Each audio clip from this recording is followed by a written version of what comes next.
नमस्कार विद्यार्थी मित्रांनो, इन्फिनिटी स्पर्धा परीक्षा अकॅडमीच्या ऑनलाईन प्लॅटफॉर्मवर मी सूरज आंबरे तुम्हा सर्वांचं स्वागत करतो। आज आपण दोन पदांची माहिती बघणार आहोत। एक लेखापाल, त्याला अकाउंटंट असेही म्हणतात, आणि दुसरं आहे लिपिक टंकलेखक, त्याला क्लर्क असेही म्हणतात। या दोन पदांविषयी आपण माहिती बघणार आहोत।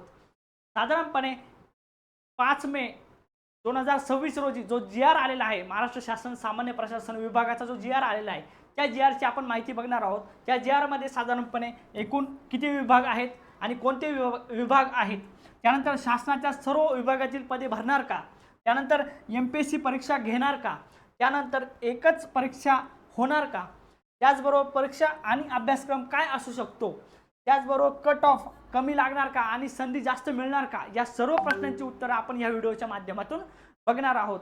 तर आपण बघूया, साधारणपणे एक नवीन GR आलेला आहे।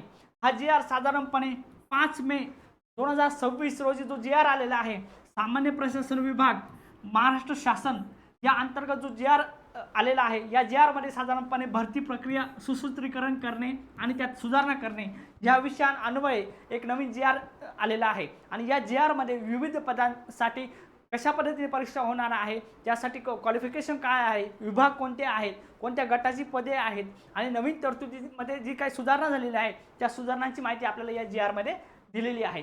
साधारणपणे पहिलं पद आपण बघूया, लेखापाल आणि अकाउंटंट। हे पद साधारणपणे या GR मध्ये परिशिष्ट 28 मध्ये आहे, आणि परिशिष्ट 28 मध्ये 6 विभाग आहे आणि 6 पदांचा समावेश या पदासाठी केलेला आहे आपल्याला दिसून येतो। त्यामध्ये आपण GR मध्ये जर बघितलं, आपण परिशिष्ट 28 मध्ये लेखापाल अराजपत्रित असलेलं हे काय पद, जे काय पद आहे, या पदामध्ये साधारणपणे वित्त विभाग असेल, अशा या विभागाअंतर्गत साधारणपणे हे आस्थापना आहे, वस्तू व सेवा कर विभाग, त्यानंतर लेखा व कोशागार संचालनालय, आणि हे जी गट आहे, गट क, गट ब, त्यानंतर संवर्ग आहे, त्यानंतर विद्यमान सेवा प्रवेश तरतुदी आहेत, आणि नवीन काही सेवा प्रवेशामध्ये नियमावलीमध्ये जी काही बदल झालेले आहे त्या बदलाच्या नियम दुरुस्ती या ठिकाणी सुचवलेला आहे। अशा पद्धतीचा हा जो जी काही GR आहे, या GRच्या अंतर्गत लेखापाल आणि अराजपत्रित असं हे जे काही महत्त्वाचं जे पद आहे ते साधारणपणे MPSCच्या मार्फत भरलं जाणार आहे। म्हणजे गट क आणि गट ब, गट ब चे हे पदे MPSC मार्फतच भरली जातात, परंतु आता गट क ची जी काही पदे आहेत ती पदे आत्तापासून या GRच्या माध्यमातून MPSC मार्फत भरली जाणार आहेत। तर लेखापालमध्ये साधारणपणे अजून महसूल व वन विभाग आणि जलसंपदा विभागाअंतर्गत जी काही पदे आहेत ही पदे सुद्धा, आणि या पदांसाठी आवश्यक असणारी क्वालिफिकेशन, त्यानंतर ती टायपिंग असेल मराठी 30, इंग्लिश 40, त्यानंतर डिग्री लागते बघा या ठिकाणी लेखापालसाठी एनी डिग्री, अशा पद्धतीची जे क्वालिफिकेशन्स आहेत याची सर्व माहिती या GR मध्ये विस्तृत आणि खूप चांगल्या पद्धतीने दिलेली आपल्याला दिसून येते। अशा पद्धतीचे हे 6 विभागामध्ये ही पदं असलेली आपल्याला दिसून येतात। त्यानंतर पुढे जर आपण बघितलं, क्लर्क, लिपिक टंकलेखक, आपल्या सर्वांना माहिती आहे की लिपिक टंकलेखक हे पद सुरुवातीपासून हे MPSC मार्फत भरलं जात होतं, आणि या पदामध्ये साधारणपणे या GR मध्ये 32 परिशिष्ट आहेत आणि टोटल 141 विभाग आहेत। म्हणजे हे पद किती महत्त्वाचं आहे बघा, साधारणपणे 141 विभाग जे आहेत त्यामध्ये साधारणपणे आपण जर बघितलं, कृषी विभाग या ठिकाणी दिलेला आहे, कृषी विभाग, आणि त्याचे जे पदांची नावं दिलेली आहे, लिपिक टंकलेखक, वरिष्ठ लिपिक, कनिष्ठ लिपिक, अशा पद्धतीने ही पदं जी असतात।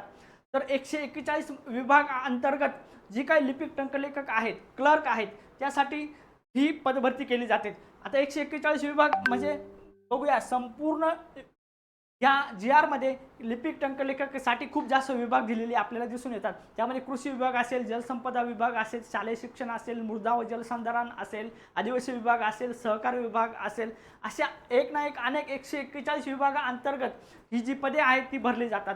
या पदांची ग्रुप जो असतो तो C ग्रुप असतो, म्हणजे क वर्गाचं पद असतं, आणि त्याची नावं वेगवेगळी असतात प्रत्येक विभागामध्ये। जलसंपदा विभागामध्ये त्याला कार्यालयीन लिपिक असे म्हणतात, त्यानंतर पाणीपुरवठा व स्वच्छता या विभागाअंतर्गत कनिष्ठ लिपिक असे म्हणतात। म्हणजे नावं वेगवेगळी जरी असली तरी हे गट क चं पद आहे, आणि या पदासाठी सेवा नियमावली तरतुदी या ठिकाणी दिलेल्या आहेत। अशा वेळेस ग्रॅज्युएशन असलेला व्यक्ती किंवा विद्यार्थी, त्यानंतर मराठी 30 टायपिंग असलेला विद्यार्थी आणि इंग्लिश 40 टायपिंग पात्र असलेला विद्यार्थी या सर्वांसाठी फॉर्म भरू शकतो। अशा पद्धतीच्या तरतुदी या GR मध्ये दिलेल्या आपल्याला दिसून येतात। साधारणपणे आपण जर या सर्वांची तयारी करण्यासाठी आपल्याला एक प्लॅटफॉर्म हवा असेल, किंवा आपल्याला जर या दोन्ही पदांचा अभ्यास करण्यासाठी जो काय बेस लेवल आहे, जी काही सब्जेक्ट आहे त्यामध्ये मराठी आहेत, इंग्लिश आहे, सामान्य ज्ञान आहे, अंकगणित आहे आणि बुद्धिमत्ता आहे. तर या विषयांची तयारी करून घेण्यासाठी साधारणपणे इन्फिनिटी स्पर्धा परीक्षा अकॅडमीच्या या प्लॅटफॉर्मवर आपण या ॲपमध्ये साधारणपणे ऑनलाईन रेकॉर्डेड स्वरूपाची बॅच आपण उपलब्ध करून दिलेली आहे. सरसेवा भरतीचा जो पॅटर्न आहे त्या पद्धतीने 2026मध्ये ज्या काही ॲड येणार आहे त्या संदर्भात आपण ही बॅच सुरू केलेली आहे. 1 वर्ष व्हॅलिडिटी आहे आणि या बॅचची फी फक्त 999 रुपये आहे. अशा पद्धतीने या बॅचमध्ये साधारणपणे पॅटर्ननुसार शिकवणी आहेत, PDF नोट्स आहेत, त्यानंतर टेस्ट सिरीजसुद्धा उपलब्ध करून दिलेली आहे.